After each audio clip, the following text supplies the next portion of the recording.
Gym जेड़े दरख्त दा फल खाइए वो सुक जाए ते उसनू कट्टिए ना, जिन्नू सोना कहिए ओदे नाल रहिए, वो लोकी देन ताने पिछा हटिए ना। सिर ते सोने दे नां दी पंड चाल लईए, भार लगे ते उसनू सट्टिए ना। सोने दे नां दी मिले सूलियों झूठा झूठ लईए, पिछा हटिए ना।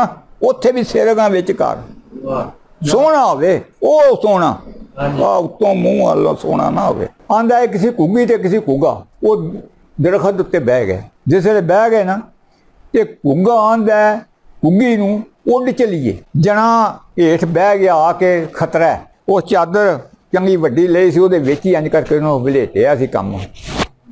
वो बह गया, कदी वो लम्मा पै जाए कदी वो बह जाए। फिर उस घुग्गे नू पूरा सीधा सरा लिया निशान, वो दबा दिता, घुग्गा थले आ गया। थले जिसले आ गया ना तो घुग्गी जिहड़ी सी ना वो गई कचहरी, उस जाके आख्या भी मेरा घुग्गा मार छड़िया इस बंदे। उन्हें आख्या अगों घुग्गीए दस छड़ जो तू आनी वो करने। वो आखांगी घुग्गा तो नहीं लभना, वो तो टुर गया। पर एक गल है, इस बंदे नू आखो वेस बदलाए, मेरा तो टुर गया, अगों होर ना किसी नू ले। बुक्कल जो मारी है।